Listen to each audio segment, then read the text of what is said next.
I was the man of my dreams, deeply in love, finally becoming the married couple I'd always envisioned. Our wedding ceremony, a culmination of my fondest dreams, was adorned with blessings from many. I imagined my parents in heaven rejoicing, but little did I know, tragedy lurked ahead. Their betrayal shattered everything. I'll never forgive them for what they've done. I'm Mary. Thomas, my boyfriend 2 years my senior, proposed to me, and at 27, we tied the knot. I lost my father in my youth and my mother succumbed to illness 2 years back. Through it all, Thomas has been my unwavering support, lifting me in my darkest hours. Our wedding, on the anniversary of 2.5 years together, marked the start of our joyous journey as newlyweds. With Thomas's demanding job, we postponed the ceremony until the schedule eased. On his days off, we visited the venue, laying the groundwork for our special day. With the date set, it was time to compile our guest list. I was blessed with an aunt and uncle who embraced me as their own daughter. After losing my father, they stepped in, showering me with cooked meals in place of my busy working mother. Their presence filled the void when she was away, ensuring I never felt alone. When illness struck my mother, they shouldered her responsibilities, sparing me the weight of it all. Even in the darkest moments, my aunt's gentle reassurances buoyed my spirits, urging me to hold on to hope for my mother's recovery. With their unwavering support, I found the strength to weather any storm. It's why, when planning my wedding, I insisted they occupy seats reserved for family. Eager to convey my gratitude, I made a long overdue visit to their home.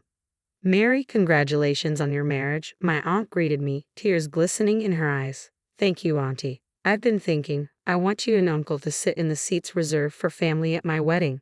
Would that be all right?"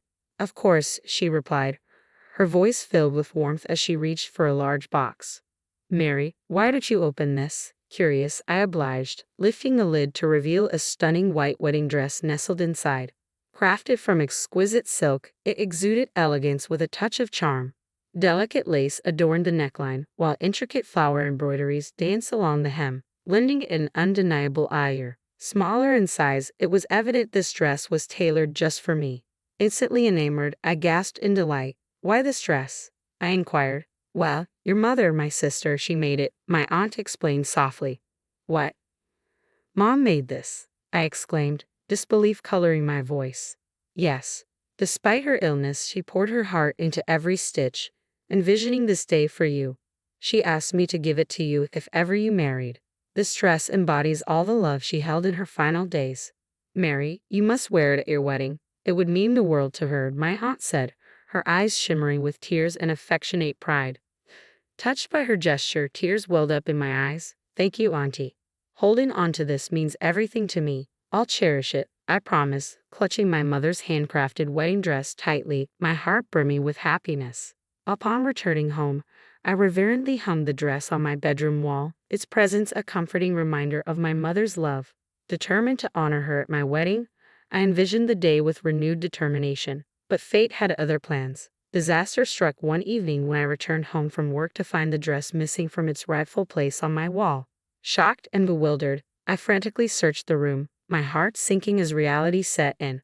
"How could this happen? It was right here," I whispered, the weight of loss settling heavily upon me. In a panic, I reached for my phone to dial the police. Just then, my husband walked through the door.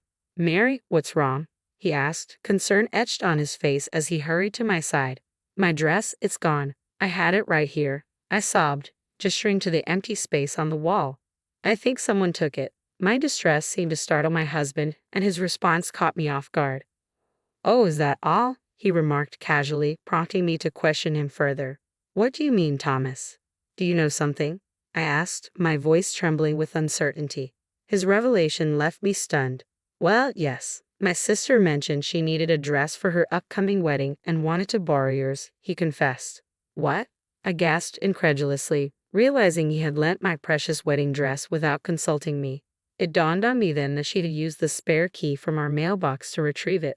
He handed my dress over to his sister without consulting me. I was beyond disbelief, my anger boiling over as I confronted him. "How could you do this?" I demanded, my voice trembling with fury. His nonchalant response only fueled my frustration. "Our wedding is still months away, so what's the harm?" he reasoned, as if it were inconsequential. And my sister was ecstatic. She's tight on funds and saw it as a saving grace. Saving grace? I never authorized any of this.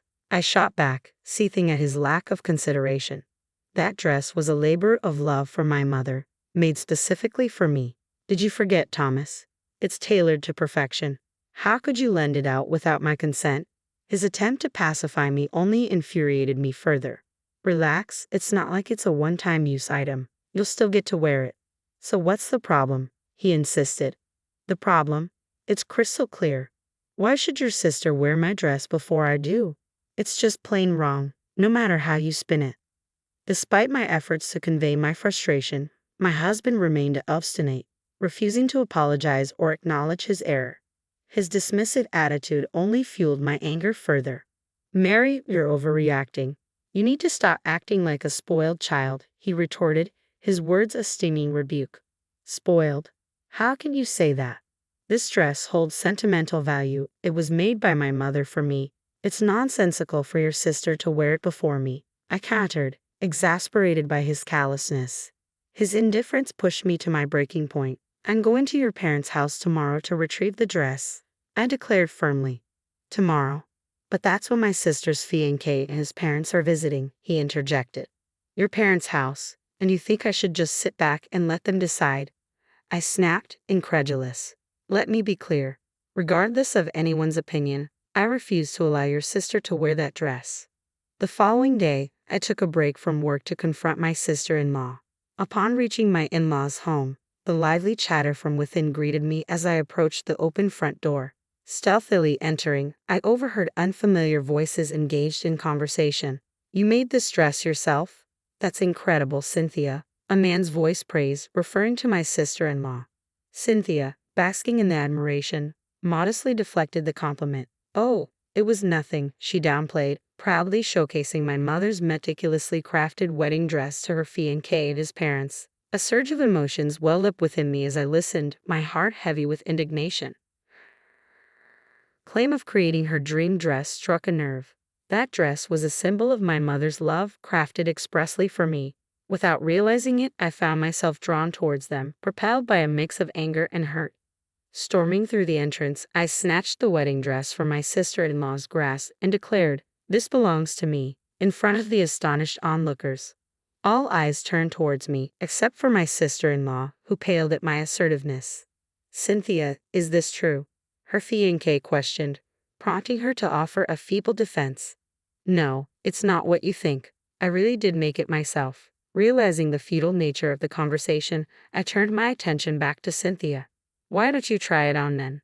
My mother tailored it to fit me perfectly. It won't suit you. It was evident that the dress, designed for my petite stature, wouldn't flatter her taller, more athletic frame. What's going on? My husband's voice cut through the tension, finally making an appearance. My sister must have called him, he fumed, his face flushed with anger. Mary, what on earth are you doing? Are you trying to sabotage my sister's wedding? Sabotage. If anything, it's my wedding that's in jeopardy, I shot back at my husband, bracing myself for another outburst. Just stop. We call off our wedding, so hand over that dress to my sister. What? Called off? I stammered in disbelief. That's correct. We called it off, he asserted firmly. My sister mentioned she's tight on funds, so we decided to gift her the $50,000 we saved for our wedding. And since we're not getting married anymore, we don't need that dress, do we? You lent out my dress without asking, canceled our wedding, and gave away the $50,000 we saved. Have you lost your mind? The realization hit me like a ton of bricks. Our marriage held little importance to him. With a heavy heart, I fell silent, feeling my love for my husband wane. Canceling the wedding was one thing, but I wanted to cherish this dress forever. And now, because of these thoughtless actions, just then, my sister-in-law's fiancé rose to his feet, his voice heavy with resignation. I guess that settles it. What? Everyone was stunned. Wait, you can't be serious. You're calling off our engagement. Why? In response to my sister-in-law's plea, her fiancé fixed her with a steely glare. Why? It's plain as day. I can't marry someone who's capable of such deceit without a second thought. It's out of the question. Even his parents mirrored his sentiments, their quiet anger evident. Well, that settles that. No more talk of marriage, my fiancé declared, ready to leave with his parents. But just as they were about to depart, My sister-in-law burst in frantic and desperate. Hold on a minute. It's ridiculous to call off the engagement over something like this, isn't it? Mom, Dad, you don't agree, do you? Despite her impassioned pleas to her parents, it was too late. Why are you glaring at me, Mom, Dad? My sister-in-law's plea fell on deaf ears as her father erupted with force. Get out, you disgrace. His words struck like a blow, reducing my typically resilient sister-in-law to tears. How could you be so heartless? This is too much, she sobbed. Stop crying. I don't recognize you anymore. Her father rebuked, his voice filled with disappointment. I can't accept someone who shows such disregard for others' feelings as my daughter, her mother added sternly. Witnessing his sister's distress, my husband stepped forward to intervene. Mom, Dad, please calm down. There's no need to blame Cynthia like this. And you, Thomas, how dare you overlook Mary's feelings? Leave this house with Cynthia, his father added, his tone unwavering. You foolish son, his father's words rang out, stunning my husband into silence, his expression one of disbelief. Then, to my surprise, my mother-in-law approached me, bowing her head in apology. I'm deeply sorry, Mary. We were misled to believe that the dress was handmade by our daughter.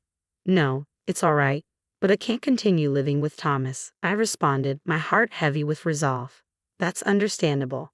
Our daughter is at fault here. You should move forward with your life without any concerns, she assured me.